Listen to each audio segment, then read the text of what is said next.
e MM Náutica, a maior loja náutica do sul do Brasil. Aqui o bicho!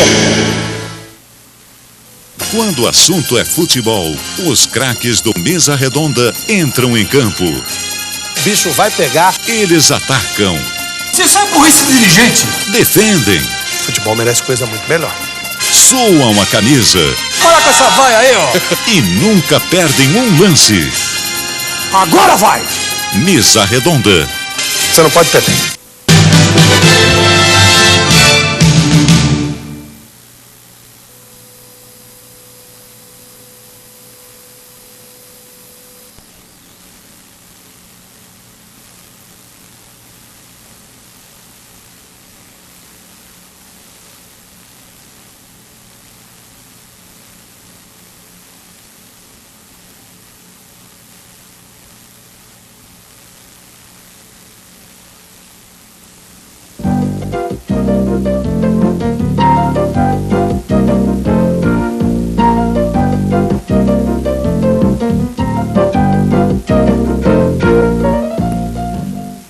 Olá, boa tarde a todos e um Feliz Natal. Um Natal com muitas alegrias, um Natal de muita paz. Hoje, um domingo especial, nós preparamos para você também um programa especial. E você assiste logo após o Mídia Sem Máscara na TV. Não perca!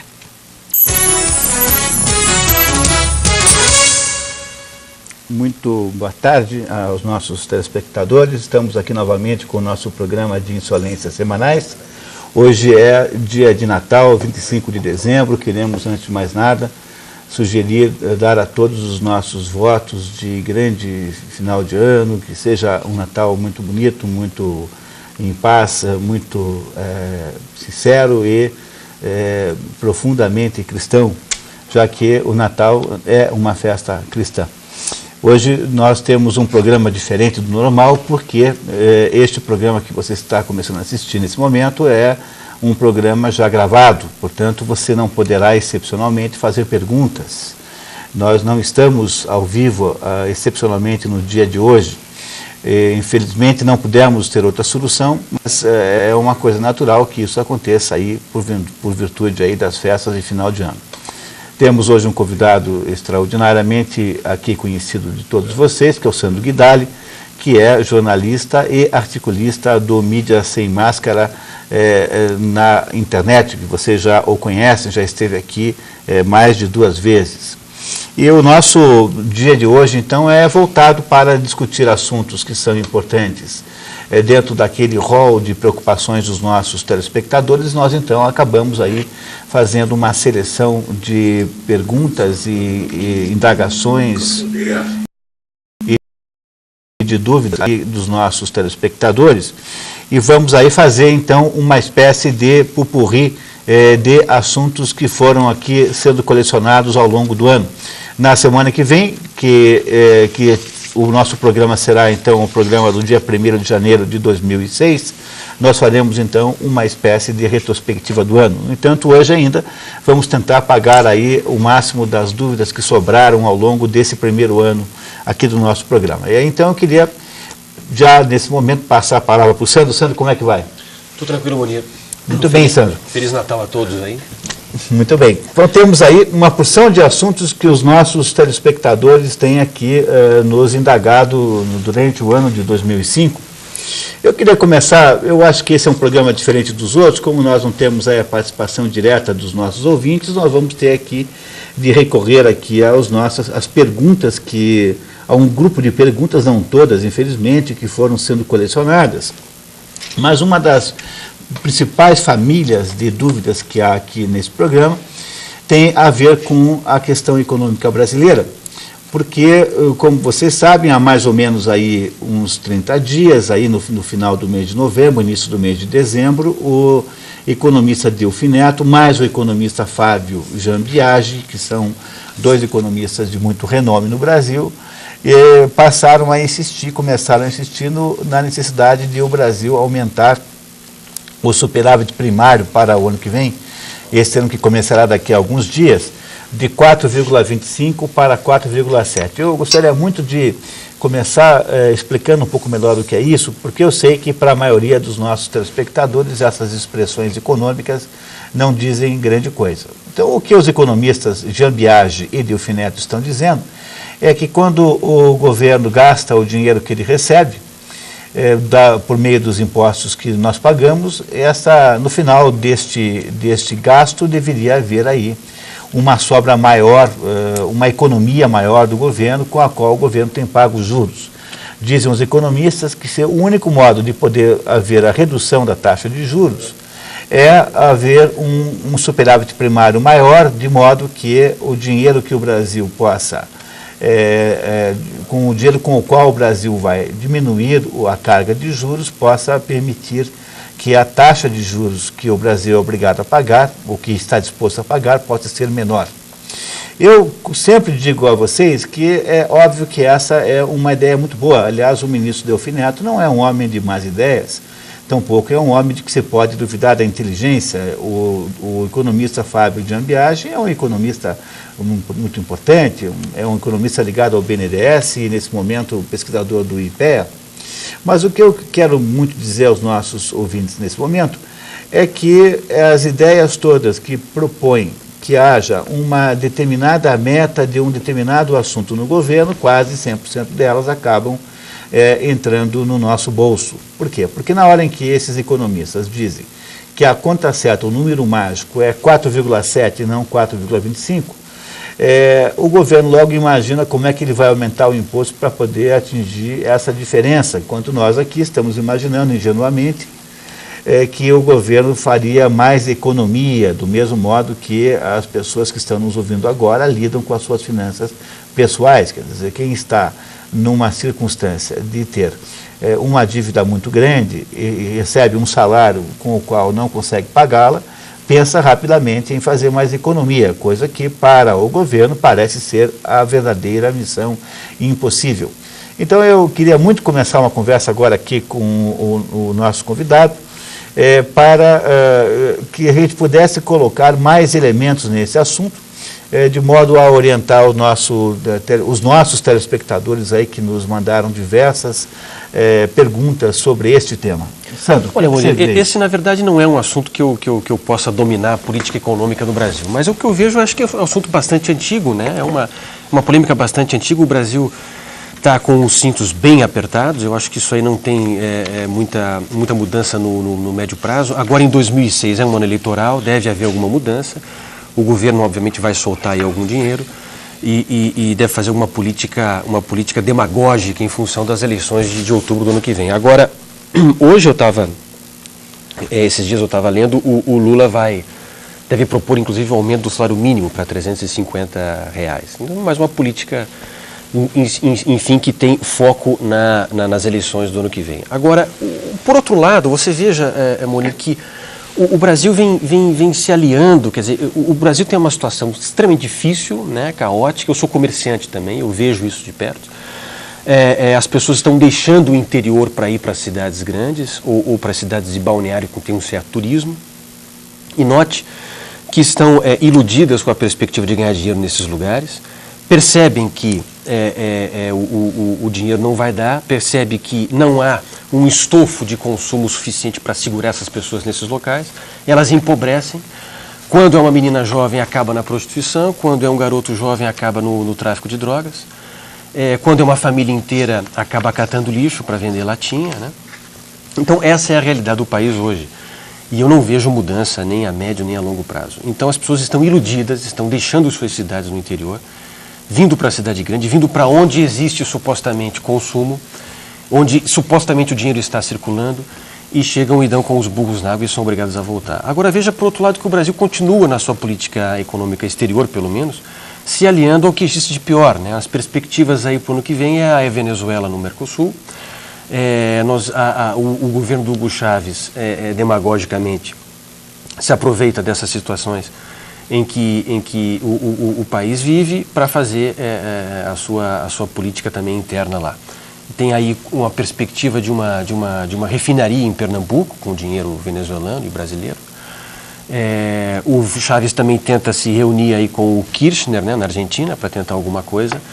Então, o Brasil continua numa situação que, a meu ver, deve perdurar em 2006, Moreira. Não vejo, Marisa, não vejo mudança nenhuma no ano que vem.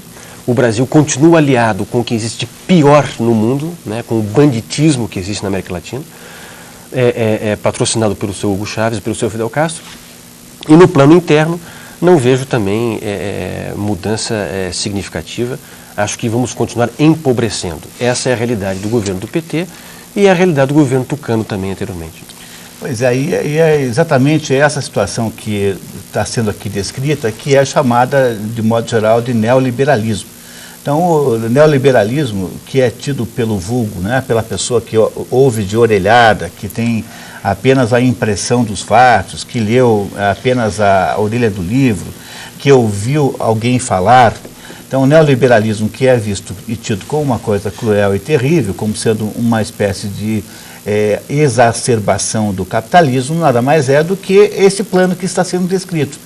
A coisa mais notável é que a maioria das pessoas, mesmo fora do Brasil, não compreendem que isso que se está propondo aí, que é essa retirada do governo da economia, com a criação aí correspondente de um enorme processo de extração de impostos, de taxas, contribuições, etc., para criar uma massa de tributos cada vez maior e que com esse dinheiro, então, o governo pode estabelecer o projeto socialista que quiser, na verdade, apenas uma modalidade de socialismo moderno.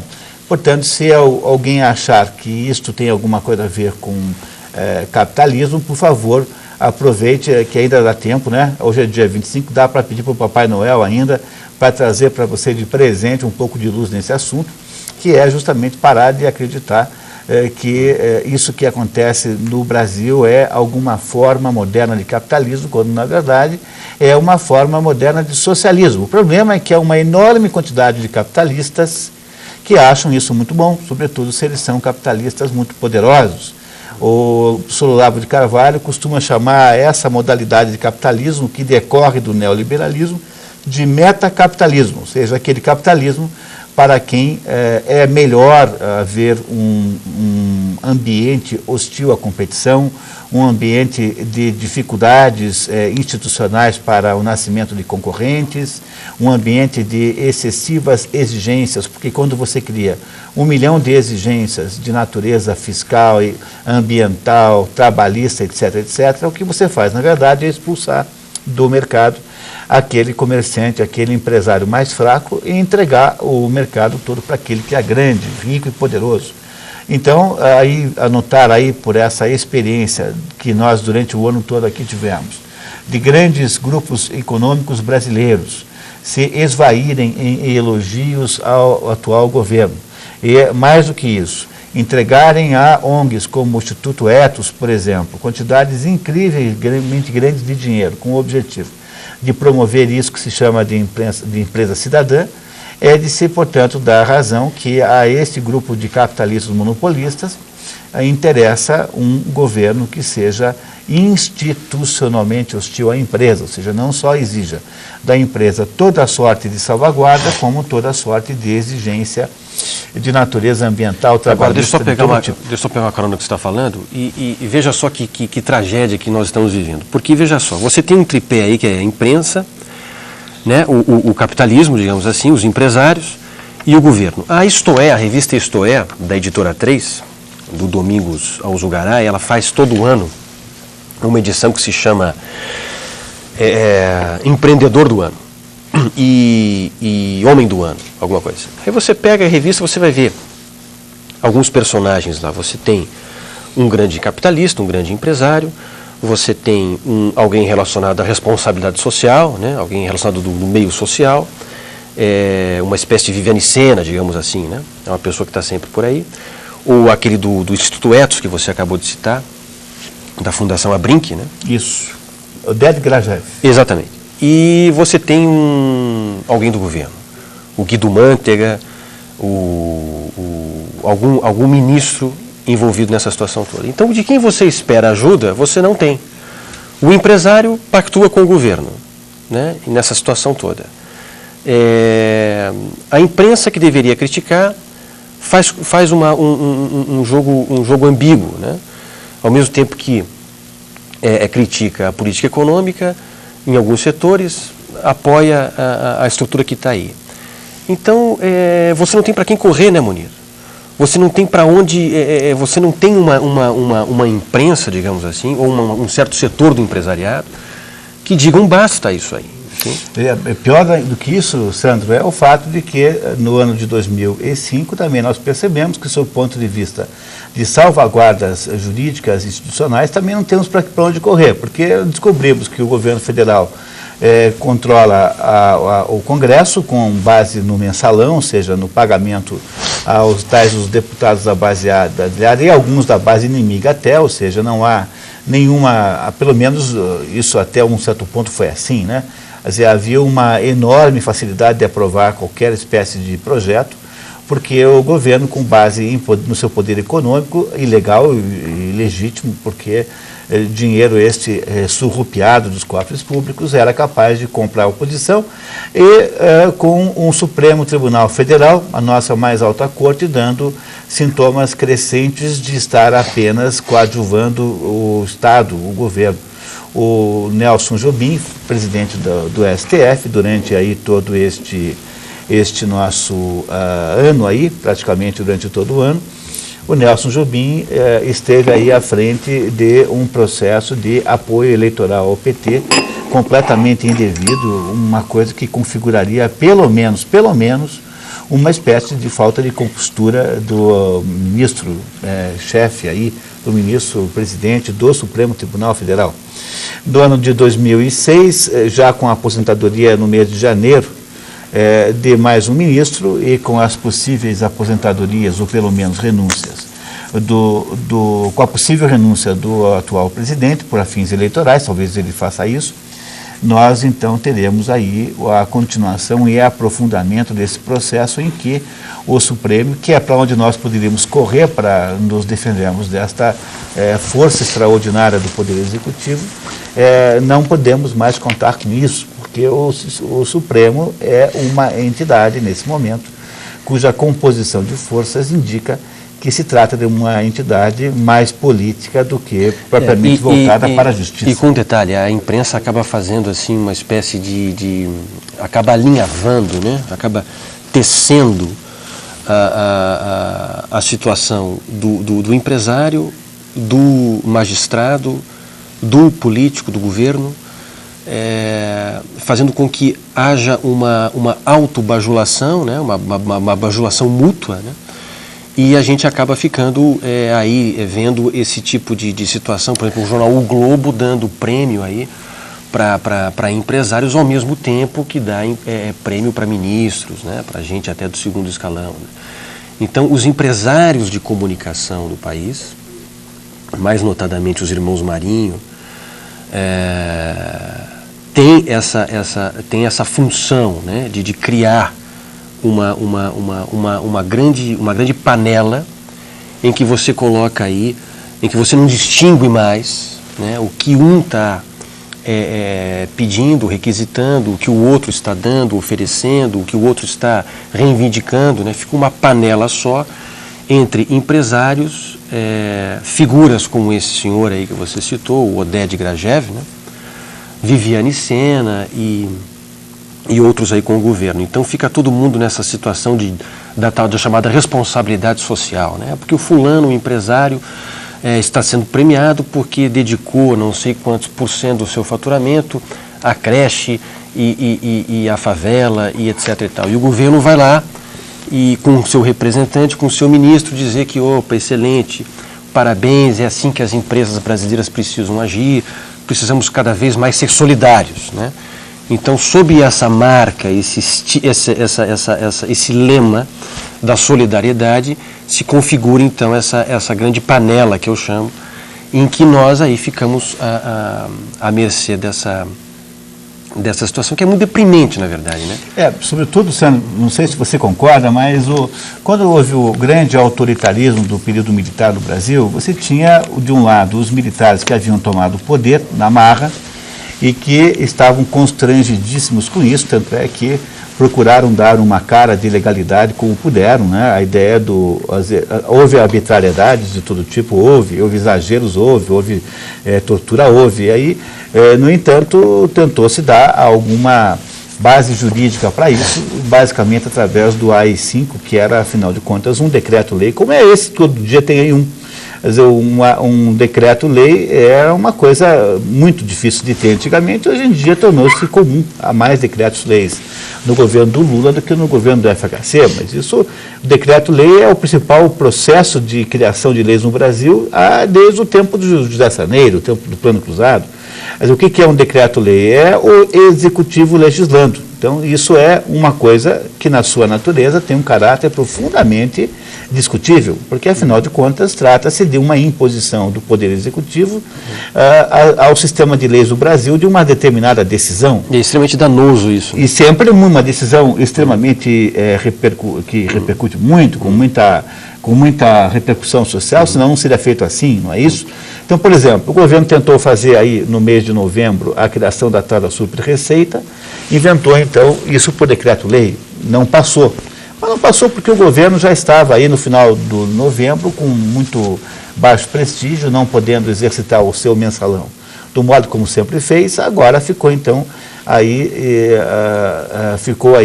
dependendo das vicissitudes políticas, das questões partidárias, portanto o governo não estava no seu normal, o seu normal pré-grande crise aí do Roberto Jefferson. Então, o que parece que é profundamente diferente nesse momento é que, naquele tempo do autoritarismo, você tinha, no entanto, apesar do autoritarismo, você tinha muitos e muitos jornais contra o governo. Então, os assinantes, os leitores do Estado de São Paulo, quando encontravam na primeira página lá uma receita de comida, né, de bolo, ou encontravam lá versos, estrofes dos Lusíadas, sabiam que ali havia havido uma censura. Quer dizer, o jornal trocava a matéria censurada por essas coisas para justamente contar para o seu leitor que havia havido censura. O Estado de São Paulo era contra. Você tinha uma enorme quantidade de intelectuais contrários. Havia também os simpatizantes, alguns deles até olhando para coisas boas que estavam acontecendo logo no início, mas também não esqueçamos que o regime militar foi tendo uma modificação ao longo da sua história, né? Nos seus piores momentos, digamos assim, entre Médici e Geisel, nesses piores momentos, ainda assim havia uma enorme resistência, os intelectuais eram contra, quer dizer, o Supremo Tribunal Federal nunca foi uma caixa de ressonância ao autoritarismo do governo. Não, e com um detalhe muito curioso aí, você note o seguinte, o Geisel ou o próprio Médici temiam muito mais a imprensa do que o Lula, né? O Lula nunca vai temer a imprensa porque ele tem amigos na imprensa, e tem gente que o sustenta na imprensa do ponto de vista político, né? E o Geisel e os presidentes do regime militar nem isso tinham, quer dizer. Então, agora, o mais curioso é o seguinte, você ter que aguentar, Munir, você tem que aguentar o Lula falar que a elite brasileira é que nem a elite venezuelana, é golpista, entende? Mas nunca a elite brasileira foi tão paciente, tão generosa, tão amiga do governo que aí está, né? Então, você, além de tudo, além dessa situação que eu abordei agora há pouco, você é obrigado a escutar isso. Quer dizer, uma inversão completa da situação política no país. Você nunca teve tantos empresários leais e fiéis ao governo. Nunca teve tantos intelectuais leais e fiéis ao governo. Nunca teve tantos jornalistas leais e fiéis ao governo, principalmente a figura do Lula. E o Lula tem que dizer, e vai para a TV e diz para os jornais, e diz que a elite brasileira, seja ela intelectual ou empresarial, é golpista. Ela é similar à elite venezuelana. Quem dera que a elite brasileira fosse igual à venezuelana. Quem dera que os empresários brasileiros fossem iguais aos empresários venezuelanos, que nunca toleraram e nunca vão tolerar o regime do Hugo Chávez. Se nós tivéssemos uma imprensa como a imprensa venezuelana, eu garanto a você que o Lula já estaria deposto. Então veja que essa situação que se amarrou aí com o regime militar, que os presidentes do regime militar tinham uma situação muito mais complicada naquela ocasião. Havia uma insatisfação e havia uma imprensa que falava, que dizia tem aquele dossiê Geisel, que é um livro muito importante, que é importante que se leia, feito por uma pesquisadora da Universidade Federal do Rio de Janeiro, me parece, perdão, da Fundação Getúlio Vargas, e ela mostrou nesse dossiê, nesse livro chamado Dossiê Geisel, a relação entre o governo Geisel e a imprensa. E lá, Mounir, está bem claro, Marisa, que nunca se teve tanta liberdade de imprensa na época do Geisel. A quantidade de livros que foram editados, de filmes que foram feitos, de publicações, de obras intelectuais que foram gravadas, que foram feitas. Já que, nesse momento, você nem precisa fazer isso, porque as pessoas se autocensuram, como é o caso do João Moreira Salles, que fez um documentário sobre o Lula, e ele mesmo decidiu tirar do ar. Ele mesmo decidiu tirar da venda, ó, não quero mais que vocês vejam esse documentário que pode ser usado contra o Lula, viu? Então é melhor a gente tirar. Então os próprios amigos, hoje você não precisa censurar nada, os próprios amigos do PT e do Lula se autocensuram.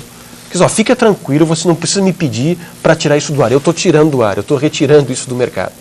Quer dizer, é uma situação esdrúxula. Portanto, né, nunca houve no Brasil uma situação tal em que um projeto totalitário, que é esse que o governo está aí aos poucos tentando implementar, aí em parceria coadjuvante com esse eixinho do mal aí, entre o Fidel, Hugo Chávez, Kirchner e agora provavelmente novos parceiros aí, mais para o poente, né? Então este projeto nunca foi um projeto com tão baixa resistência como tem hoje. Então é preciso que o nosso telespectador compreenda que é uma situação completamente diferente, porque se nós tivermos um autoritarismo que em alguns momentos foi muito ruim, muito cruel, eu lutei pessoalmente contra ele durante o período militar, nós o substituímos agora por um totalitarismo com uma pretensa face humana, que é, na verdade, muito pior do que aquela outra situação, porque ele é um inimigo furtivo, ele está em todos os lugares, ele está invadindo e ocupando a mente e as consciências das pessoas. Mounir, você falou agora há pouco, deixa eu te fazer uma pergunta, inclusive, deixa eu te colocar uma coisa para você comentar. Você falou agora há pouco do Supremo Tribunal Federal e desse cerceamento jurídico também. A Rede TV tinha um programa do João Kleber, que eram umas pegadinhas, uma coisa de muito mau gosto, que mexia com homossexuais, que mexia com não sei se mexia com negros, mas era uma coisa de fato de muito mau gosto. E a Justiça decidiu tirar esse programa do ar. Só que não satisfeita com isso, em fazer essa censura, ela mandou que se exibisse, foi uma amiga minha, a Graça Salgueiro, de Recife, que me chamou a atenção, esses dias por telefone. A Justiça mandou que esse espaço da Rede TV, que era ocupado pelo programa do João Kleber, fosse usado por entidades, por ONGs, de apoio aos homossexuais, de apoio à causa gay. Então, note que situação complicada, que situação perigosa que a gente está vivendo, hein? Não suficiente em removê-lo do ar, criou-se uma situação de colocar o contrário no ar, e são petistas, são gente ligadas ao governo que estão assumindo, pessoas ligadas ao governo que estão assumindo esse programa, que estão assumindo esse espaço numa entidade, numa empresa privada. Todo regime totalitário, se você pegar todos os exemplos, todos os desenhos, todas as profecias de totalitarismo e todos os totalitarismos de fato implicam num processo qualquer de reeducação do cidadão. Exatamente. Então, quando você vai perguntar para um stalinista, há diversos por aí, por exemplo, fale com Oscar Niemeyer, por exemplo, se você estiver precisando falar com alguém que é um bom stalinista, e Oscar Niemeyer vai dizer para você que o stalinismo tinha muito sentido, porque ele tinha que reeducar o cidadão que está completamente perdido nos preconceitos burgueses. Stalinista é um dos homens mais ricos do país hoje. Bom, isso eu já não sei, mas ele e o Tio Anão parece que são os dois maiores stalinistas do Brasil. Aí você pega, por exemplo, o Pol Pot. O Pol Pot foi o sujeito que deve ter sido o maior criminoso da história, porque ninguém conseguiu, no tempo em que ele esteve no poder, num país pequeno, como é o Camboja, o Pol Pot conseguiu produzir o morticínio de todas as pessoas que tinham alguma espécie de educação. Quer dizer, esse nem era um otimista com relação a reeducar as pessoas. Ele achava que o sujeito que leu um livro, que aprendeu a ler e leu uma página de um livro, já estava irremediavelmente perdido, então o melhor seria matá-los. Então ele passou anos procurando saber onde é que estavam os sujeitos no Camboja que tinham tido alguma educação e matou-os a todos. Ou pelo menos fazia grandes migrações de intelectuais e gente das cidades que foram parar no meio rural. Foi para o meio rural plantar batata, coisa que nunca tinha feito. Nos campos... Escritores famosos, intelectuais de renome no Camboja na ocasião tiveram que ir plantar arroz, né? Houve uma migração em massa desse tipo de gente. Portanto, reparem, se você ler os livros que são profecias de totalitarismo, você ler 1984, se você ler A Fazenda, a Fazenda Animal, né, que em português chama-se Revolução dos Bichos, aí na tradução mais comum, você perceberá que todo regime totalitário, para poder se implantar, tem que pegar aqueles que estão chateados com ele, aqueles que exercem alguma espécie de resistência e mandar para uma escola que obviamente é do governo. E nessa escola, então, você tem que aprender o contrário daquilo que você aparentemente está dizendo. Então, sob esse ponto de vista, trocar o João Kleber por que faz uma espécie de deboche das minorias.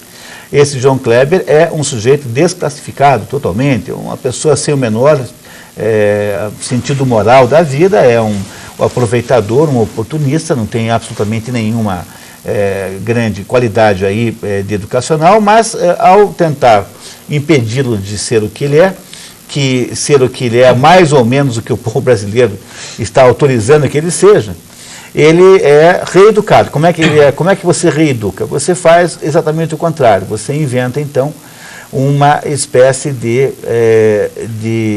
contra-iniciação, dizendo que aquilo, para tentar compensar aquilo que parecia ser menosprezador das minorias, você coloca, então, um antídoto superdosado, que é tentar convencer as pessoas que essas minorias não são nada menos prezíveis, mas elas são, na verdade, incrivelmente valiosas e importantíssimas. Então, fazer a hipérbole, fazer o exagero da condição de uma minoria qualquer que seja ela, a título de prestigiá-la e de compensá-la de anteriores implicâncias ou desvalorizações, criar uma espécie de cotas de moralidade. Quer dizer, o que se quer fazer é criar no âmbito da televisão o mesmo sistema de cotas. Então, a título de que se fez piadas contra homossexuais durante toda a história da televisão brasileira, então agora todo mundo vai ter que ouvir programas que acham que os homossexuais, só pelo fato de o serem,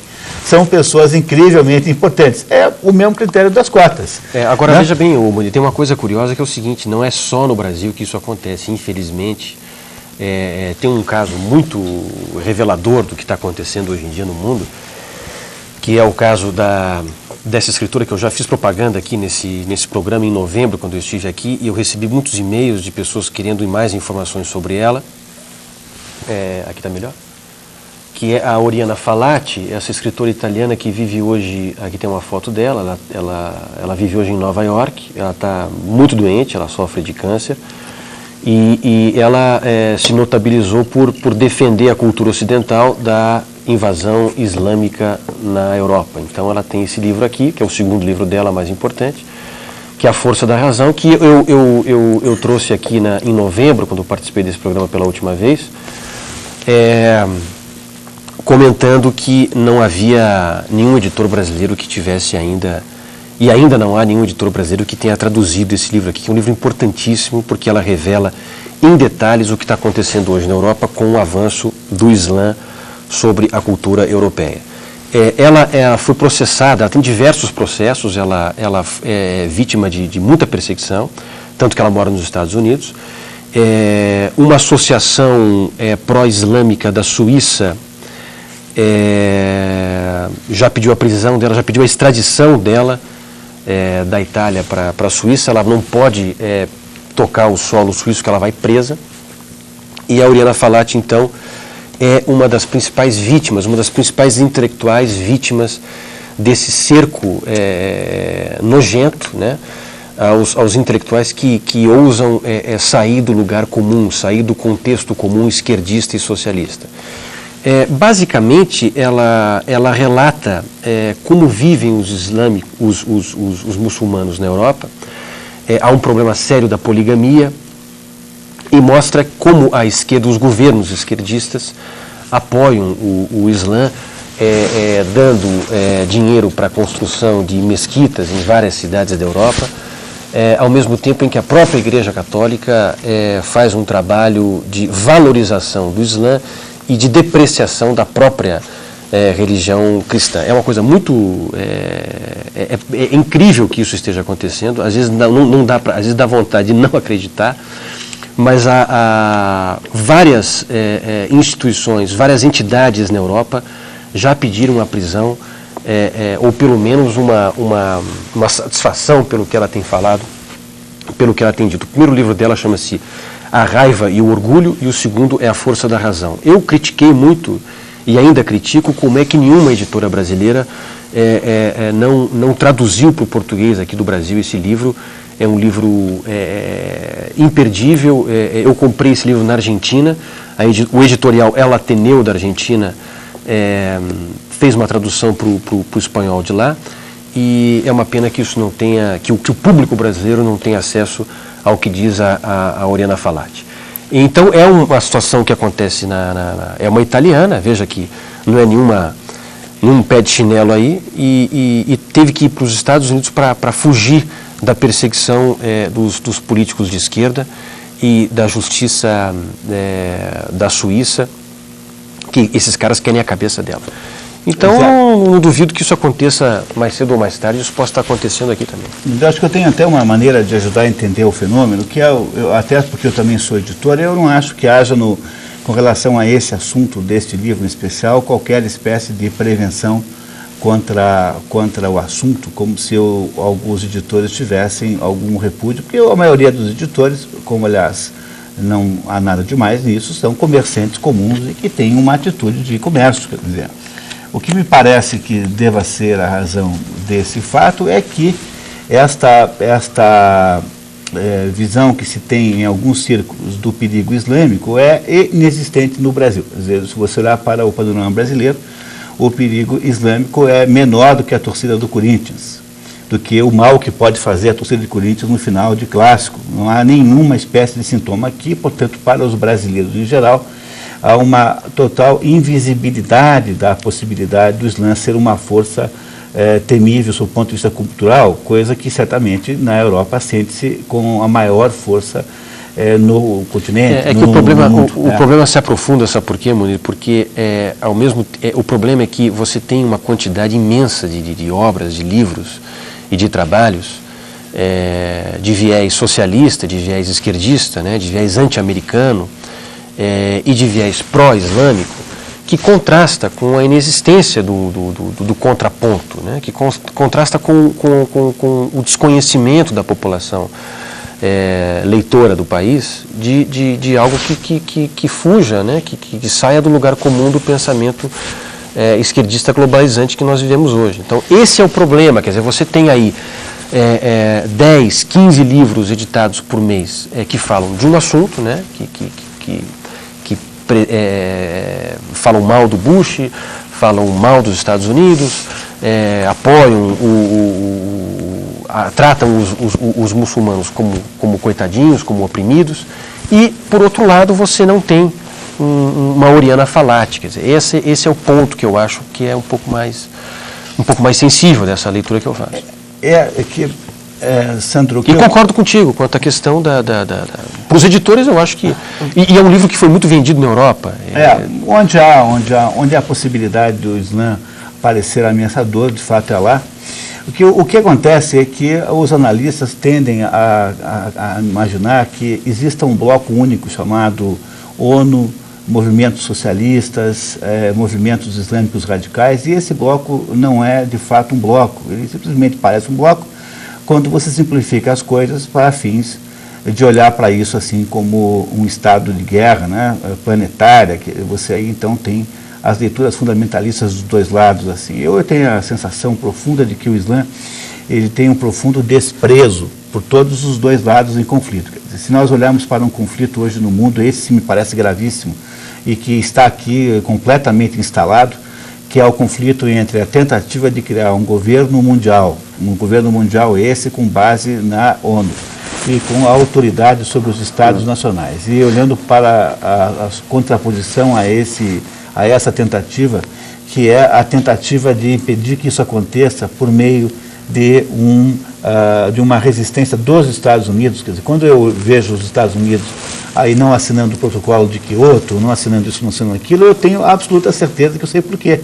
É porque assinar o protocolo de Kyoto, mais do que se indispor contra o conteúdo, que eu também não sei se é grande coisa, quer dizer, eu não estou aqui defendendo o conteúdo do protocolo de Kyoto, mas os Estados Unidos exercem uma espécie de atitude política que tem muito sentido, muito cabimento. Eu também acho que coisas como o Tribunal Penal Internacional são extremamente erradas. Eu acho que a ideia de um governo mundial dirigido pela ONU é uma barbaridade, é só a garantia de haver muito mais totalitarismo.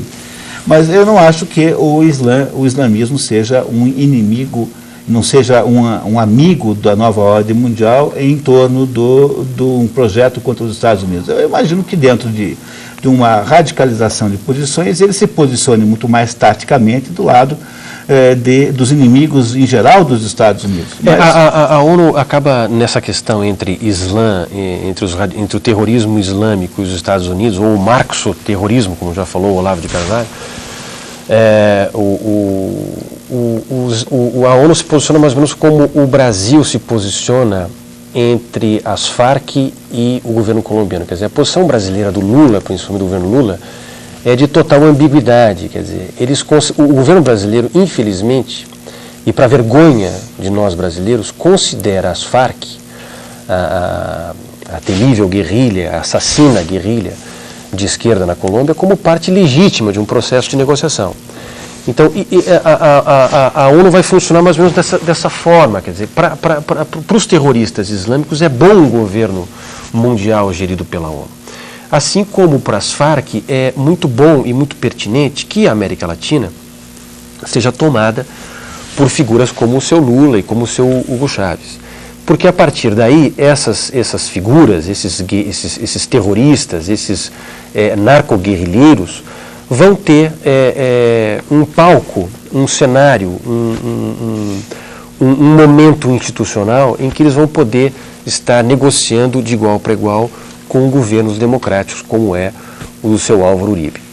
Então, me parece que na perspectiva do terrorismo islâmico, ou dos políticos islâmicos que avançam para a Europa, mais notadamente para a França, é interessante ter a ONU como uma instituição forte, presente em vários países. É importante que tenha o Tribunal Penal Internacional para eles também, porque a ONU serve então como uma espécie de almofada entre os Estados Unidos e as nações constituídas democraticamente e esse bando aí de terroristas, né, fazendo com que as coisas meio que se equilibrem do ponto de vista institucional. O que por si só é um absurdo, porque você está entre um presidente democraticamente eleito, que daqui a 4 anos pode cair fora, e pessoas que não estão nem aí para a ordem institucional, para a ordem democrática, não querem nem saber o que vai acontecer daqui a 2 ou 3 anos nos seus países. Né? Eu acho até mais, Sandro, eu acho que a ONU interessa o terrorismo islâmico, porque o terrorismo islâmico é enfraquecedor dos Estados Unidos. E a grande luta na verdade, entre uma espécie de expressão internacional conservadora, que é aquilo que os Estados Unidos representam como modelo político, e um governo internacional completamente totalitário, que é isso que a ONU representa como potencialmente. Então, o que há, na verdade, é um acordo de interesse. Mas esse acordo de interesse acontece o tempo todo. Por exemplo, quando sai o presidente americano e entra um presidente democrata, os Estados Unidos não se transformam numa outra coisa, continuam sendo Estados Unidos e, no entanto, O Clinton, por exemplo, foi amicíssimo da ONU o tempo todo, porque ele também vê na ONU uma maneira de você tornar algumas ações dos Estados Unidos legítimas, não é assim? Quer dizer, os Estados Unidos invadiram o Iraque a título de que havia lá uma espécie de mandato da ONU com relação a armas de destruição em massa. Mesmo porque quando foi conveniente para a ONU e para os Estados Unidos sob o governo do Clinton, houve a invasão de Kosovo, né? Houve guerra, quer dizer, os Estados Unidos e a ONU fizeram guerra juntos, quando foi pertinente, quando foi conveniente para ambos. Pois isso. Então é uma relação de sístole e diástole o tempo todo. Então é assim, a ONU gosta do Império Americano, de certo modo, porque o Império Americano é amado. Então o Lenin perguntava assim, uma vez o Papa reclamou que estavam matando muita gente, ele falou, mas quantas divisões tem o Papa? Eu falei, nenhuma. Então não interessa a opinião do Papa, porque interessa só a opinião de quem for armado. Então, de vez em quando, interessa a ONU os Estados Unidos, porque, afinal de contas, é uma potência militar inigualável no planeta, e interessa aos Estados Unidos a ONU, porque a ONU representa também uma certa face humana para o Império. Então, esta sístole, essa diástole que há nos Estados Unidos ocorre mais ou menos no ritmo dos governos republicanos e democratas. Exatamente. Republicanos e democratas, mais ou menos assim. Né? Há um outro grande grupo também, que a gente está esquecendo de mencionar, que é muito pertinente aqui nesse contexto, que são os pacifistas, né? As grandes instituições pacifistas, com muito dinheiro, né? Das fundações Ford, Rockefeller, do George Soros, né? Essa gente toda que consegue a proeza de fazer manifestações simultâneas em várias cidades do mundo ao mesmo tempo e ainda dá a entender que é uma coisa espontânea, né? Então, essa gente toda aí, para essa gente toda aí, é muito importante o fortalecimento da ONU e o enfraquecimento do poder conservador nos Estados Unidos. E essa gente aí que comemorou agora nesse mês de dezembro os 25 anos da morte do John Lennon, que virou aí um mito, né? Um ícone pacifista, quando uma boa parte, pelo menos uma parte calada, silenciosa, sabe que o John Lennon nada fez mais do que acentuar nos seus pedidos de paz a tragédia que virou a Indochina depois dos acordos de Paris em 73, quando os Estados Unidos decidiram sair daquele caldeirão ali. Se os Estados Unidos não tivessem saído dali, se não houvesse essa pressão pacifista pelo fim da Guerra do Vietnã, é muito provável, ou talvez uma certa probabilidade do seu Pol Pot não ter feito o que fez, do Vietcong não ter imposto o seu terror. Só no Camboja foram 2 milhões de pessoas assassinadas, né? E não é só o John Lennon, é todo o Woodstock. A turma toda de Woodstock é a Jane Fonda. Claro. Então, essas pessoas todas aí são... Essas pessoas, se estivessem vivas, no caso do John Lennon, muito provavelmente estariam apoiando toda essa... Continuaria igual. Continuaria igual. Agora, o que acontece é que a maioria delas são, na verdade, inocentes úteis, porque o que você tem é um núcleo de inteligência nessa história. Esse núcleo de inteligência está nos cargos nos grandes cargos de direção das entidades multilaterais, entre todas as ligadas à ONU, ligadas aos bancos internacionais, enfim, até mesmo no FMI, embora nesse aí me parece que seja muito menos importante a influência dessas pessoas. E aí, então, eles criam mecanismos de cooptação desta gente, que é, na maior parte das vezes, gente assim, bem intencionada, mas de uma patetice inacreditável. Nos anos, inclusive com um estofo intelectual bem menor, porque nos anos 20, essas pessoas quem eram? O Jean-Paul Sartre, né? Principalmente, e outros grandes intelectuais franceses que iam até Moscou, até São Petersburgo, lá, os seus livros eram traduzidos para o russo pelo Stalin, e eram intelectuais usados pelo poder soviético, pelo poder comunista soviético, para inculcar suas ideias na Europa. Essa gente se transformou nisso, no John Lennon, na Jane Fonda. Tal. Eu tenho um livro que é muito importante de ler, que é o Livro Negro do Comunismo, e tem um escritor francês que ficou responsável por falar sobre o comunismo na Indochina, no Laos, no Vietnã e no Camboja, e tem uma carta de um prisioneiro dos comunistas no Laos, uma carta que ele manda para os intelectuais do mundo ocidental, né? Para figuras como John Lennon, para outros pacifistas, tal. E ele diz o seguinte: olha, vocês não têm ideia do horror que nós estamos passando aqui. Se a gente achava que era ruim antes do comunismo tomar conta aqui, vocês não têm ideia do que é isso aqui. Eram prisões para 80 pessoas em que haviam 300, 400 pessoas morriam por falta de ar. A prisão cubana talvez seja um alívio para essa gente que era lá na Indochina, para você ter uma ideia do horror que era. E olha que a prisão cubana do Fidel Castro não é bolinho, né, o Monir. Então, esses prisioneiros mandam uma carta para esses pacifistas dizendo o seguinte: olha, mandem para nós aqui com uma certa urgência umas cápsulas de cianureto, porque a gente quer se matar, a gente quer morrer. Então, se vocês têm alguma boa intenção para conosco, façam isso, por favor, mandem cianureto, porque a gente está precisando. Eu acho que o John Lennon, no edifício Dakota, que já vivia ali, não deve ter recebido essa carta, e se recebeu, deve ter achado que era alguma brincadeira de mau gosto, né? De algum exagerado prisioneiro do Laos. Se você se der, ou então alguma coisa que a CIA escreveu, provavelmente. Mas se você se der o trabalho de ler a letra da música Imagine, né, que é a música mais famosa do John Lennon, nenhuma outra música de um Beatle individualmente ficou mais importante do que essa. Uma música resumo da personalidade, da história pessoal do John Lennon, você vai perceber que é uma letra que propõe, em última análise, a destruição de todos os valores tradicionais. Quer dizer, a conversa de que um mundo sem religião é um mundo melhor que um mundo com religião é, antes de mais nada, um desconhecimento histórico terrível, porque se houve no século XX 100 milhões de mortos em conflitos internos entre a União Soviética, na China, em toda a Europa, em que houve conflitos internos, pois esses 100 milhões de mortos são uma espécie de sacrifício que foi entregue para tentar provar a tese de que é possível ter um mundo melhor sem religião do que um mundo com religião.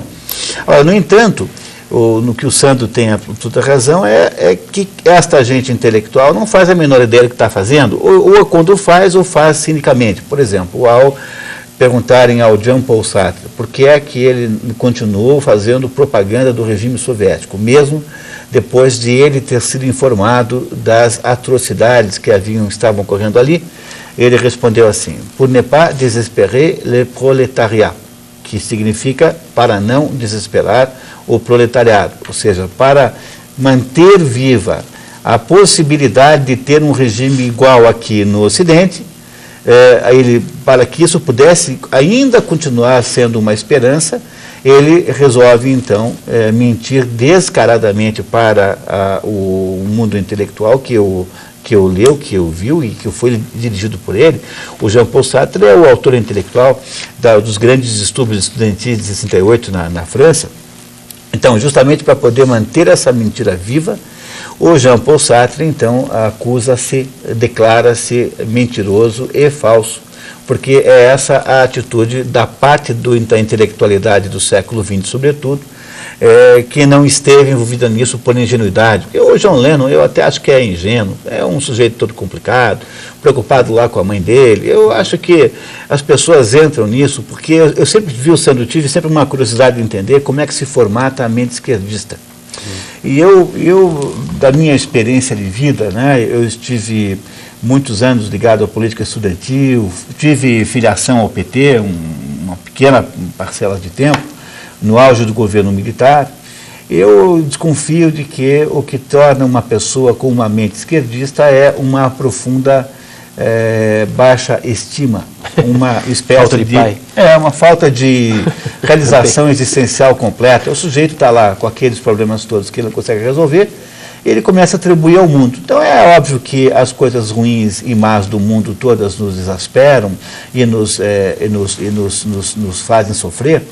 Agora, a ideia de resolver isso, você aderindo a uma loucura coletiva como foi o processo totalitarista do século XX, todas as experiências comunistas, socialistas, coletivistas, use o nome que você quiser usar. Então, aderir a isso a título de resolver os problemas com a sua mãe é uma maneira muito ruim de você... É um fenômeno muito curioso, porque aqui no Brasil, por exemplo, você tem aí, tipo, o Chico Buarque, né, que é um cara que sempre apoiou o regime do Fidel Castro. No caso, voltando à questão da Indochina, do final da guerra do Vietnã, aquele caos todo que se instalou, aquela tragédia, que talvez tenha sido a maior tragédia, pelo menos proporcionalmente, do século XX, foi o que aconteceu no Camboja. Pelo tamanho Da população. Alguns chamam de sociocídio, de politicídio, tentaram encontrar uma outra palavra que não fosse genocídio, para ter uma ideia da dimensão daquilo. Aquilo aconteceu, você tinha problemas lá em 73, 75, 76, o Lennon morreu em 80, né? 81 ele foi assassinado. Quer dizer, já estava bem grandinho para saber para se informar do que estava acontecendo, quer dizer, o mundo não era tão globalizado, não havia internet, mas era possível saber o que se passava. Havia vários correspondentes franceses naquela região, mesmo porque aquela região passou por uma forte influência da cultura francesa, quer dizer, era muito possível, era muito provável que o John Lennon e aqueles outros pacifistas, todos europeus e norte-americanos, tivessem consciência, tivessem informação do que se passava. E, no entanto, continuaram nas suas políticas... Para você ver, Sandro, que não é de hoje que a intelectualidade está profundamente hipnotizada, né? Então, mais uma vez, eu queria aqui em público admirar a competência do Antônio Gramsci, que é um comunista italiano, um teórico comunista italiano, que achava que o jeito de o comunismo se implantar de vez seria por meio de uma espécie de hipnose coletiva do mundo intelectual. Então, na hora em que todas as entidades intelectuais, lato sensu, jornais, professores, universidades, revistas, articulistas, enfim, na hora em que houvesse uma predominância indiscutível, que eu acho que o Sandro aqui, sendo jornalista, é capaz de nos dar aqui inúmeros exemplos claríssimos disso no Brasil, não é? Então, na hora em que isso acontecesse, todo o processo de progresso do comunismo prático, com todas as crueldades que ele implica, seriam mais ou menos escamoteados pelo filtro que a imprensa e a intelectualidade geraria. Então, poderiam os comunistas fazendo o que bem entendesse, matar 100 milhões de pessoas, como foi o caso, sem que esse assunto fosse, de fato, compreendido com essa clareza nas escolas, nas universidades, nas rodas de pessoas aí do povo comuns. Ou seja, o que se fez no mundo inteiro, a partir do mundo ocidental e também nos Estados Unidos, em parte a imprensa também é assim, é produzir uma espécie de jogo de cena que os intelectuais exercem para impedir que as pessoas percebam o óbvio. E essa é a razão pela qual também aqui no Brasil nós chegamos ao cúmulo da situação que vivemos hoje, em que, tendo sido roubados aí bilhões de reais para serem entregues ao PT, ou seja, um roubo muito, muito maior do que todos os Malufes e Adhemar de Barros juntos, ainda assim a nossa imprensa, a nossa intelectualidade vê isso como uma espécie de doença infantil do PT. Então, hoje, por exemplo, eu tomei conhecimento que a nova reitora da USP, que é a primeira mulher a dirigir a USP, ao ter dado uma entrevista para o jornal Folha de São Paulo, declarou que estava muito decepcionada, mas que ainda precisava ali aprovar as coisas que estão sendo ditas. Então, eu não sei mais o que dizer. Quer dizer, na hora em que a reitora da principal universidade brasileira... e a imprensa, de forma geral, reverbera isso aí, né? Você tem todos os dias aí os jornalistas sempre colocando uma ponta de dúvida, né? Será que isso de fato aconteceu? Mas isso não foi provado, etc. E tal. Eu queria, Munir, sem querer mudando de assunto aqui só um pouquinho, ficaram duas perguntas aqui pendentes na última ocasião em que eu estive aqui. Tem uma pergunta que talvez o Sérgio, do bairro Boa Vista, aqui de Curitiba, talvez esteja nos assistindo. Ele perguntou na ocasião, e não foi possível, Marisa, na ocasião, mês passado, não deu para a gente responder a todas elas. Por que a imprensa, eu acho que o Munir também pode comentar sobre isso, embora não seja jornalista, mas é muito mais do que isso. Por que a imprensa do Paraná é tão negligente e não existe jornalismo investigativo na imprensa do Paraná? Eu queria aproveitar para dizer que eu recebi um e-mail também recentemente de alguém que criticava o jornal Gazeta do Povo, aqui de Curitiba, que é o principal jornal do Paraná. Aqui eu acho que o Munir talvez concorde comigo, aqui você tem um problema sério nas chamadas províncias, né?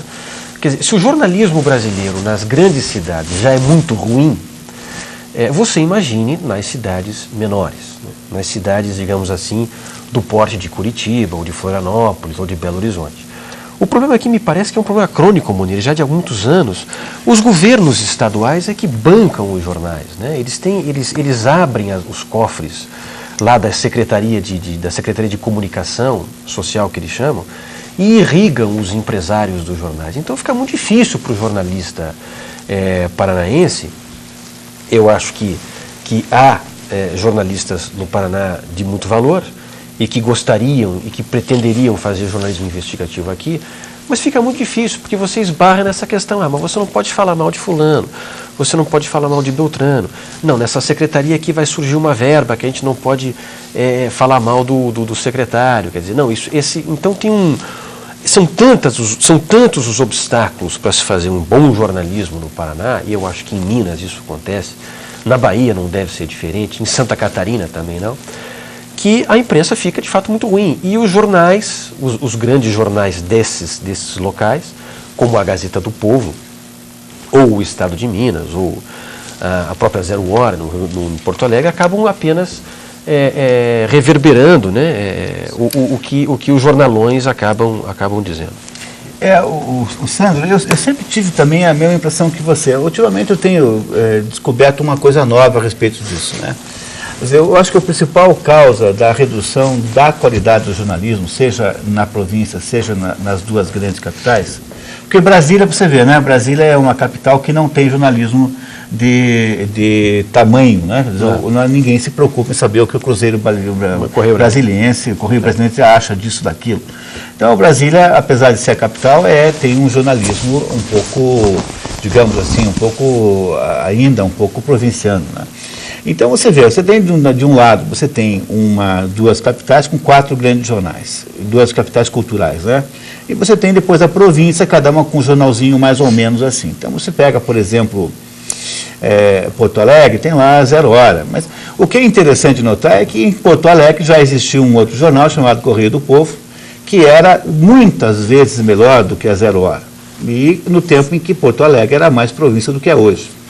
A mesma coisa acontece quando você analisa os 4 jornalões do Rio e São Paulo. Então, na década de 60, o Estado de São Paulo tinha um caderno chamado Caderno Cultural, Suplemento Cultural, dirigido por um crítico já falecido, chamado Décio de Almeida Prado, que era uma espécie de universidade. Se você lesse aquilo todo domingo, você, no final do ano, saberia mais do que todos os alunos de pós-graduação. Como eu comentei contigo, quer dizer, o empobrecimento dos jornalões... Primeiro, na verdade, é o empobrecimento da imprensa em geral. Em geral. Né? E a coisa fica mais dramática ainda nas províncias. Nas províncias, porque aí você tem um problema da necessária ligação econômica que há entre o jornal e o poder. Ou seja, nas províncias, como há uma quantidade menor de recursos, de pagantes, de anunciantes, então aí os jornais se transformam mais ou menos em entidades políticas. Você se lembra, Munir, que nos telejornais aqui da rede paranaense de televisão, dos anos 70, nos anos 80, era impossível uma palavra de crítica ao governo do Estado? Né? Na época que era o Ney Braga, né? O Ney Braga dirigiu o governo aqui. Continua mais ou menos assim. Continua, não mudou nada. Não tem a menor dúvida. Agora, o problema todo é que é um problema maior de todos, que é o seguinte: você tem um problema de empobrecimento cultural de todo mundo, que é do jornalista e do leitor, que é uma redução de nível inacreditável. Outro dia eu estava me dando conta, conversando com os amigos, que o último grande debate brasileiro jornalístico em que houve aí uma briga de verdade intelectual de grande nível foi entre o Gustavo Corsão e o Tristão de Ataíde. Esse é um debate da década de 60, em que 2 gigantes de argumentação brigavam no jornal. E agora tem outro detalhe aqui importante, aqui em Curitiba, por exemplo, aqui no Paraná, você pode ter certeza, se um jornalista ousar avançar em alguma investigação que seja ruim, que seja danosa para o governo do Roberto Requião, o governador Roberto Requião vai pedir a cabeça desse jornalista. Pode ser, ele faz um tipo impulsivo, né? Agora, o que eu acho que é a solução para esse problema, quer dizer, como é que você mexe com isso? Só realmente uma educação muito melhor é que poderia fazer isso. Porque se houver uma demanda por um jornalismo de alto nível e investigativo, o jornalismo se paga. Você tem, por exemplo, a Folha de São Paulo, é um jornal muito independente em relação à política, é o jornal deve ser o jornal brasileiro com maior sucesso econômico. O Estado de São Paulo não é um jornal sob intervenção, um jornal que vai muito mal, que está aí agora meio remediado, mas não é um jornal que perdeu até mesmo o controle da família, né? Tradicional Mesquita. Está indo por água abaixo. Então você tem, na verdade, poucos jornais brasileiros que O Estado de São Paulo está, infelizmente, se equiparando à Folha de São Paulo. Quem procura uma imprensa um pouco alternativa, no caso esquerdista, no viés esquerdista, e que busca no Estado de São Paulo, vai se decepcionar muito. Agora, eu queria só fazer um último comentário aqui sobre essa pergunta do Sérgio, que ficou pendente de novembro, é que não se engane também, os jornalistas do Paraná, assim como os jornalistas brasileiros em geral, são muito, são petistas.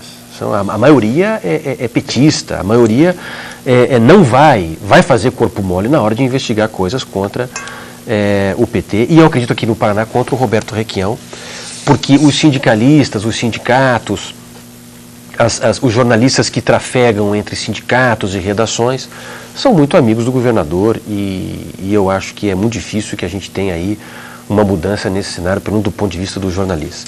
E tinha uma última pergunta, você deve ter suas perguntas aí também, tem uma outra aqui do Vinícius, que eu acho que é um amigo meu, Vinícius Saque, lá do bairro São Lourenço, que perguntava sobre a base do PT, né? O que vai acontecer com o pessoal que votou no PT, ou com o pessoal que é correligionário do PT, que está afiliado ao PT. Uma boa parte vai embora, né, Munir? Uma boa parte está indo embora, vai para o PSOL, né? Vai para a Elis Helena, e outra parte, por uma questão de brio, né? Vai ficar até o final achando que nada disso está acontecendo, que isso é uma invenção da imprensa. Eu acho muito difícil haver um abandono do projeto socialista que o PT representa. Porque o grande engano está em tentar particularizar o projeto. Na verdade, aí não há um projeto do PT, é um projeto socialista. Esse projeto socialista é tentado em cada época de um jeito. Então, o Apolônio de Carvalho, por exemplo, tentou fazer isso no Partido Comunista do Brasil, daí não deu certo, fizeram aquela intentona, morreu um monte de gente, ele foi proscrito, daí quando o PT nasceu, eles perceberam que o PT tinha uma espécie de ficha limpa na polícia, porque afinal o PT era aparentemente um projeto partidário de operários, e aí então os comunistas tomaram conta do PT nos bastidores logo no início, e se o PT for à falência eleitoral ano que vem, né, em 2007, se o PT não conseguir eleger ninguém, eles vão dizer tchau para o PT com a maior cara de pau e vão fazer por um outro caminho qualquer. Então, a primeira coisa que a gente não deve fazer é raciocinar em termos de clubes de futebol. Quer dizer, não é porque um determinado time está indo mal que o pessoal pula para o outro. Na verdade, todos eles continuam torcendo para o mesmo time, só que esse time tem caras diferentes conforme a época. Então, é muito importante não se ter a ilusão de achar que, ao haver uma redução da votação do PT em 2006, nós vamos ter aí alguma espécie, podemos ter só por causa disso esperança. O PSOL vai crescer, o PSTU vai crescer, o PSDB vai crescer. Mesmo porque do outro lado não tem ninguém, né, Munir? O PSDB vai crescer, não há alternativa. Do outro lado, não, se você tivesse ainda alternativas, né, você pudesse, não, agora vamos, né, o fim do PT, a debacle do PT vai surgir, né, vai dar impulso a um movimento antipetista, anti-esquerdista, mas aí não tem do outro lado ninguém. Então isso é complicado, é um dilema isso aí, é uma coisa que não tem solução no Brasil. Estamos aí condenados a termos que escolher entre fenômenos, monstros da esquerda. Um pouco mais social-democrata, um pouco menos social-democrata, um pouco mais radical, um pouco menos radical.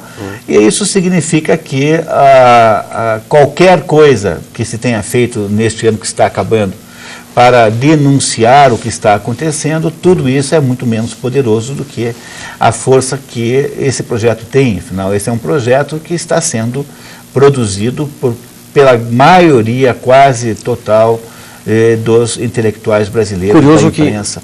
Curioso que o Chile parece que escapou disso aí, né? Pelo menos lá uma correlação de forças um pouco mais equilibrada, né? Agora a socialista, há uma candidata mais à esquerda, mas tem havia dois candidatos mais à direita, mas parece que há um conjunto de forças mais equilibrado, coisa que não existe aqui no Brasil. O Chile, de todos os países da América Latina, é aquele que seria o melhor exemplo, o melhor modelo para um país moderno, digamos assim. Eu tenho dito aqui nos domingos que o desenrolar dos acontecimentos políticos no Chile serão altamente representativos do que pode, do fôlego que tem o projeto do Chávez, porque embora o Chile esteja separado do resto da América Latina pela Cordilheira dos Andes, que, creem vocês, trata-se de fato de uma separação enorme, profundíssima, porque, queiramos ou não, mesmo com todas as modernidades de telecomunicações, as limitações físicas são muito importantes, continuarão sendo muito importantes. Então, o Chile não é um país que se possa dizer que vai, a partir dele, haver uma contaminação positiva ou negativa na América Latina. Mas o Chile é, de todas as experiências sociais da América Latina, melhor. Nenhum outro país saiu tão bem quanto o Chile. Ele é, de fato, uma sociedade mais avançada do que a média dos outros. Ele não tem, na verdade, dimensão política e econômica para poder representar uma liderança. O Chile inteiro tem 15 milhões de habitantes, que é mais ou menos o Paraná mais 50% da população do estado. Quer dizer, não é nada. Quer dizer, mas uma economiazinha muito pequena, uma economia baseada em produtos primários. Né? E o governo Lula, ao invés de privilegiar, né, as relações com o Chile, com uma economia que tá dando certo, que está evoluindo, que está crescendo, prefere fazer acordos aí e negócios com essa figura aí medonha, né, bizarra, do seu Hugo Chávez. Pois é que o tal do Mercosul, que foi inventado lá atrás pelo Sarney e pelo Alfonsín, depois pelo Menem, né, que no governo do Menem que ele tornou-se realidade, ele era apenas uma integração aduaneira, era uma maneira prática de nós tomarmos vinho argentino barato e os argentinos tomarem suco de laranja barato. Então não tinha nenhum mal, era uma coisa natural, é natural que isso aconteça em todo lugar do mundo, que haja essa regionalização, e como uma regionalização natural, ele só fazia sentido quando há alguma ligação física. Então, esse complexo hídrico, né, dos grandes rios aí que acabam gerando o Rio da Prata, que desemboca no Oceano Atlântico, entre Buenos Aires e Montevidéu, então este grande complexo hídrico iria gerar, por conseguinte, uma economia também ligada a ele. Pois o que nós vimos acontecer em 2005 foi a invenção de um Mercosul político, uma espécie de aventura que me parece que tem muita probabilidade de continuar sendo tentada, porém baixa probabilidade de dar certo, que consiste na criação de uma expressão latino-americana socialista, tanto sob o ponto de vista militar, com o tal da OTAS, a Organização do Tratado do Atlântico Sul, quanto política. Já a partir do ano que vem, daqui a uma semana, já teremos aí o Parlamento do Mercosul, e quanto expressão econômica, que é botar todo mundo no mesmo assunto, quando, na verdade, se há algum potencial verdadeiro de negociação com a Venezuela, deveria ser entre Manaus, Belém, as Guianas, ou seja, sob o ponto de vista natural, o que devia acontecer era uma espécie de Merconorte, alguma coisa que ficasse ali naquele complexo hídrico aí dos grandes rios amazônicos. Mas, Marisa, temos aí uma pergunta também que nós precisamos responder dos nossos telespectadores. Eu queria dizer que foi um privilégio, viu, assistir de camarote o bate-papo de vocês, né? Porque aqui quietinha, ouvindo. Não exagero. Nós estávamos com saudade de você. Pois é. Nós nos demos conta, de repente, que estávamos aqui perdendo o pior que é ouvir você. De forma alguma. O Alexandre de São Paulo, o Munir e Sandro, ele comentou, ele escreveu para cá também uma daquelas perguntas que ficaram sem resposta e de intervenções que ficaram sem resposta. Ele falou sobre uma matéria da Folha de São Paulo, do Estado de São Paulo, né, o Jornal do Estado de São Paulo, Jornal Folha, tá? No qual a China gastou 12 bilhões de dólares repatriando os grandes cientistas. E o objetivo é construir grandes universidades em cada cidade do país, em cada cidade da China. E eles pedem para você comentar sobre isso. Eu tenho uma experiência pessoal disso. Eu morei na Alemanha durante um ano, quase assim, lá no final da década de 70. Eu fui para a Alemanha para estudar alemão no Instituto Goethe. E lá no Instituto Goethe, onde eu estudava, numa cidadezinha chamada Ankimse, dos dois lugares onde eu estudei alemão, que era uma cidade muito pequenininha lá, havia lá um Instituto Goethe, que obviamente só tinha alunos estrangeiros, né?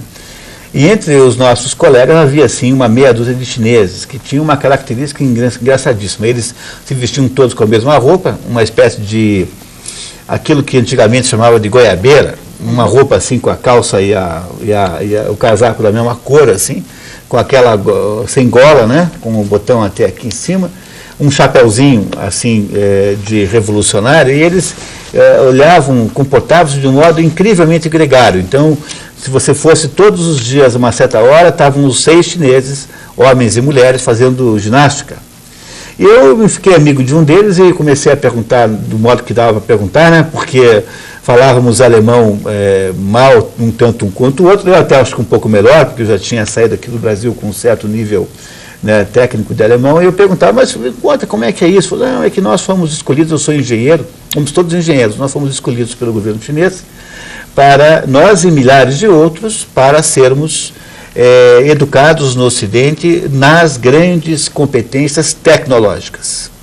Então, a primeira coisa interessante é que eles não mandaram ninguém para estudar poesia, não mandaram ninguém para estudar o verso livre, para estudar assuntos que, não estou aqui com isso os desmerecendo, assuntos de natureza cultural humana, não. Eles queriam estudar era engenharias em geral. Física, matemática, química, coisas que possibilitassem depois a construção de máquinas industriais, a construção de tecnologias, algumas de natureza, né, crítica. Então, o que havia acontecido naquele momento, veja, estamos falando do final da década de 70, é que a China fez um acordo com o Ocidente e, por esse acordo, então, ela educou milhares e milhares e milhares de pessoas nas melhores escolas ocidentais e se precisasse aprender as línguas, então essas pessoas aprenderiam, são pessoas de uma disciplina extraordinária, coisa que para um brasileiro parece muito estranho, porque nós somos um povo mole. Vamos falar aqui a verdade entre nós, somos todos patrícios, não há nenhuma razão para ficarmos aqui com nós. Olha, nós somos um país de molengas, de moloides, um país que preferia passar o ano na praia. E quando a gente se defronta com um povo extraordinariamente disciplinado, a gente leva um susto. É um susto, porque o pessoal está ali para levando a sério aquilo lá é como se fosse um serviço militar. O sujeito vai para o Ocidente como alguém que cumpre um serviço militar e produz, então, um resultado a partir daquele tempo. No final de alguns 7 ou 8 anos, 10 anos, eles eram todos doutores em tecnologias críticas, e essa gente volta para a China, porque esse pessoal, mesmo que vá para a China para ganhar pouco, eles têm uma noção de patriotismo. Agora, mesmo morando numa sociedade absolutamente violenta e totalitária, eles veem o assunto país de um modo diferente como nós vemos. Tem um sujeito que foi o ditador da Coreia do Norte, o Kim Il-sung. Hoje quem está no poder é o Kim Jong-il, o filho dele. Ali é uma dinastia comunista terrível. E ele fez uma coisa mais simples, o Munir. Ele simplesmente sequestrou um cineasta japonês, porque ele gostava muito de cinema. Ele queria que se começasse na Coreia do Norte uma indústria de cinema. E ele gostava muito de um determinado cineasta japonês. E ele fez uma coisa mais simples. Ao invés de mandar os seus patriotas para o Japão aprender cinema, ele sequestrou o cineasta japonês. Tá aí um sujeito pragmático. Eu não sou mais pragmático. E o filho dele continua na... Eu acho mais fácil isso, no caso. Isso foi feito no alguns momentos da história, há outros casos, assim, né? Só um detalhe, essa história está contada pelo Marcelo Abreu no livro Viva o Grande Líder, da Geração Editorial. O Marcelo Abreu é um jornalista que foi do estado de São Paulo. Ele teve que mentir para ir para a Coreia do Norte. Ele se fez de professor e ele ficou 1 mês na Coreia do Norte, severamente monitorado por agentes do governo. E ele conta essa história nesse livro, que é um livro muito bom, chama-se Viva o Grande Líder. É a história do Kim Il-sung e depois do Kim Jong-il na Coreia do Norte. Mas, Sandro, olha, agora falando sério sobre a pergunta do nosso telespectador, olha, o que você está querendo, talvez você tenha motivado, eu dizer o seguinte: quando houve a grande crise da dívida externa brasileira, porque no mundo, digamos, nos tempos modernos, nós tivemos só uma grande crise econômica, que foi aquela que aconteceu logo após o Plano Cruzado. Estamos falando de 86. Houve no começo do século uma crise muito grande, que foi causada pela imperícia do Rui Barbosa como ministro da Fazenda. Houve um encilhamento, houve um grande desastre. Mas o Brasil era muito menor, 80% do pessoal morava no campo, ninguém se deu conta, porque quando todo mundo mora na fazenda e no sítio, ninguém percebe crise nenhuma, né? Você percebe crise hoje quando todo mundo está indo ao supermercado na esquina, que é o caso do Brasil de hoje, em que 80% das pessoas moram nas cidades, mais de 80%, né? Logo, logo vamos chegar aí a 90%. Então, naquela época de 86, quando o Brasil declarou a moratória, o ministro da Fazenda era o Dilson Funaro. O Brasil fez um enorme desastre de gerenciamento da economia, culpa do Dilson Funaro, mas também culpa dos economistas que o aconselharam. O Dilson Funaro não era economista, era engenheiro, dono da Troll, uma fábrica, uma firma de brinquedos. E o Brasil então fez a moratória. E aí criou-se um impasse gigantesco que foi depois resolvido por um sujeito chamado Gebauer, que foi uma espécie de negociador internacional da dívida externa brasileira. Naquele momento o Brasil tinha uma dívida externa gigantesca, que não é mais o caso hoje. Hoje, se a gente der o calote na dívida do governo, vai dar o calote nos nossos investidores internos. Mas lá naquela época, a dívida brasileira do governo era basicamente a dívida externa, porque o seu Delfim Neto, para levantar recursos para complementar a balança cambial, o seu Delfim Neto ficava fazendo o tal do incentivo à contratação dos empréstimos externos por meio de uma resolução chamada 63, que tornava o dinheiro em dólar muito mais barato do que o dinheiro na moeda expresso em moeda nacional daquela época, que eu nem sei o que era, alguma coisa, né? Alguma moeda. E aí, então, o que aconteceu nesse momento? Nesse momento, o Brasil estava devendo para o mundo inteiro, e o Brasil dizia que não podia pagar. Será que o Brasil não deveria ter, naquele momento, feito alguma coisa parecida com isso que os chineses fizeram? Quer dizer, não teria sido melhor, e eu me lembro que eu defendi isso num artigo no jornal naquela época, sem nenhuma repercussão, que o Brasil devia dizer assim para os americanos: olha, americanos, vocês são os maiores credores, pô. Nós estamos devendo dinheiro para vocês, nós queremos pagar, nós não somos caloteiros. Dava até para mandar o Sarney na televisão americana, com aquele jeito de galã mexicano que ele tem, fazer esta conversa, né? Diz assim: olha, americano, nós vamos pagar, tá? Então não se preocupe, faremos um sacrifício, mas eu preciso de 10 mil vagas em universidades americanas, nas áreas de tecnologia, para formar uma geração de super cientistas brasileiros, porque eu preciso dessa gente para construir o próximo Brasil. Mas ao contrário, naquela ocasião você tinha uma reserva de mercado na informática, inclusive, né? No caso da informática havia, da autoria. Ao contrário, você não queria que ninguém fosse para lá, né? O Brasil é especialista em perder as oportunidades. Olha, eu sei que essa é chato contar para vocês um dia de Natal, mas o Brasil é um país que nunca teve capacidade de perceber a importância dos imigrantes que vieram para cá. Não sei se vocês sabiam, mas em 68 a União Soviética invade a Tchecoslováquia. Da noite para o dia, milhares de tchecos querem ir embora correndo. O Canadá monta uma ponte aérea para carregar tchecos. Olha, imagine quem que o Canadá está levando para o Canadá. Pessoas adultas que já tiveram a sua educação paga, tiveram a sua vacina tríplice paga, tiveram a sua educação das primeiras letras pagas. E essa gente toda queria ir embora, e muitos deles queriam vir para o Brasil.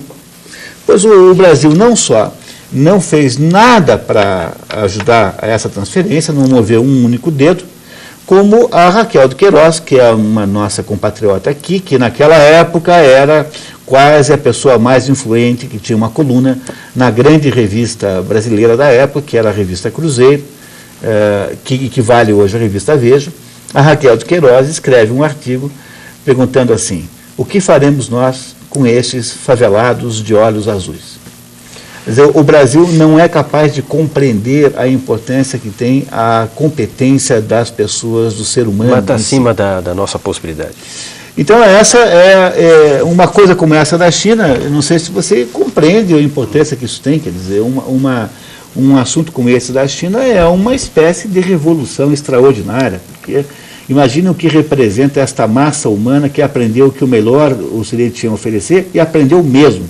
Porque se tem um pessoal que leva as coisas a sério, é isso aí. Eles podiam, inclusive, aproveitar essa massa de repatriados e melhorar os próprios brinquedos chineses também, né, Monique? Seria uma boa Seria uma boa medida. Deixa eu só responder aqui uma última pergunta que me foi enviada pelo Caio Rossi, que é um amigo nosso lá do Mídia Sem Máscara, também articulista. E ele pergunta qual seria a nossa análise aqui sobre a situação do Iraque nesse momento e quais as perspectivas para o futuro, né? Ele pergunta: os Estados Unidos conseguirão estabelecer uma democracia no país? Essa influência americana conseguirá criar o efeito dominó desejado e desestabilizar os regimes locais? Bom, eu começaria pelo final aqui. Eu acho que a influência americana não irá criar um efeito dominó e não irá desestabilizar os regimes locais. Eu acho que os Estados Unidos vão obter êxito no Iraque se permanecerem lá por muito mais tempo. Eu acho que se os Estados Unidos saíssem agora do Iraque, aquilo poderia ter uma reviravolta em detrimento da população iraquiana. Acho que a democracia no Iraque me parece que é uma questão de tempo. Acho que com certeza isso vai demorar muito, é um processo muito lento. Já há eleições e friso essa questão, não sei se o Munir tem a mesma opinião. Acho que o Irã não vai ser contaminado pela democracia iraquiana, nem a Arábia Saudita, nem a Jordânia. E, enfim, eu acho que as coisas vão continuar como estão. A coisa vai ficar cada vez pior para os Estados Unidos, mas eles têm que estar lá no Iraque, porque senão aquilo volta ao que era antes, né? Eu tenho uma visão diferente, viu, Santos? Eu penso que o que os Estados Unidos nunca compreenderam é que o Iraque do Saddam Hussein, tenha todos os defeitos que tem o Saddam Hussein, era um Iraque em equilíbrio precário. Você tem uma maioria xiita, uma minoria sunita, da qual pertence a turma do Saddam Hussein, e não diria que seja uma minoria, mas uma determinada parte do país que é curda, que não deixa de ser muçulmana. Os curdos também são muçulmanos, mas eles são etnicamente diferentes dos árabes, que são os outros, né? Então, os xiitas são, na sua maioria, os curdos são, na sua maioria, xiitas, como a maioria dos árabes no Iraque. Aí, os Estados Unidos resolvem fazer esta invasão. Essa invasão não foi feita de modo nenhum, de modo programado, não é alvo, não é resultado de uma inteligência, é resultado de um processo pessoal de vingança do presidente Bush contra o Saddam Hussein, porque o Bush atribui ao Saddam Hussein uma tentativa de assassinato do pai dele, que houve lá há alguns anos antes. Como agora ele tinha uma desculpa para ficar enraivecido, como um cão raivoso, ele então resolve se vingar logo do Saddam Hussein, que era o alvo mais prático. Porque qualquer analista frio, e os americanos certamente os têm em quantidade muito grande, não teria sugerido que se fizesse uma coisa dessa. É claro que aí também entrou como fator de impulso, de pressão favorável à invasão, o conjunto dos analistas que são basicamente judeus, em torno da pessoa do Bush, que veem na destruição de Iraque um bom negócio para Israel. Então aí você... eu tenho uma visão um pouquinho diferente da tua, eu discordo de algumas coisas. Eu acho que você tinha um problema aí da não possibilidade de analistas da ONU verificarem se havia armas de destruição. Mas, Sandro, olha... E você tem também, Munir, você tem vários indícios e algumas provas de que o regime do Saddam Hussein, ele sustentava, financiava e abrigava terroristas. Então, eu acho que você pode até vir a achar que existe uma questão de vingança pessoal. Não acho que isso seja uma coisa absolutamente improvável, acho que é plausível, mas você tem elementos muito fortes que indicavam na ocasião em que você tinha que remover o Saddam Hussein. Bom, dentro do ponto de vista de quem está na Casa Branca e de quem quer defender os interesses do povo americano. Depois do 11 de setembro, a coisa ficou ainda muito mais... Bom, é que eu não estou querendo ter a perspectiva dos Estados Unidos, porque não me cabe, né? Então eu acho o seguinte, os Estados Unidos têm um sistema de inteligência, aí que é a CIA, mas há uma dezena de entidades de inteligência, cujo orçamento é maior do que o PIB da União Soviética, da atual Rússia, né? Da extinta União Soviética. Significa o seguinte, essa gente não tem o direito de fazer interpretações erradas de qualquer coisa que seja. Então eu penso que aí há basicamente um movimento de interesse americano sob o ponto de vista geopolítico, que é deflagrado por uma questão tão pessoal quanto um desejo de vingança e que depois é revestido de um conjunto de justificativas de natureza, até mesmo religiosa, né, de recuperação daquilo. Então eu não vejo nisso aí que isso tenha tido em si, desde o início, elementos de qualificação humana para que isso se sustente. Então o que vai acontecer? Provavelmente que o Iraque, sendo desestabilizado do modo que foi, ele irá ser jogado, na verdade, no poder político dos xiitas. Na verdade, essa democracia que há lá é uma democracia completamente precária, porque ela é feita pelo invasor, ela é feita pelo ocupante, ela não tem nenhuma legitimidade, não será aceita assim, os xiitas não aceitarão. E na primeira chance que tiver, eles irão produzir uma associação de esforços com o Irã, criando uma super-Pérsia, porque é finalmente aí uma oportunidade para que você possa unir as forças xiitas da região, e isso significa, em outras palavras, que o efeito desse assunto no longo prazo é muito pior do que o problema que o motivou. Porque se há agora um potencial de desastre geopolítico, agora esse está estabelecido. Então, nós não saberemos, Sandro, só saberemos quando o tempo passar, claro, né? Uhum.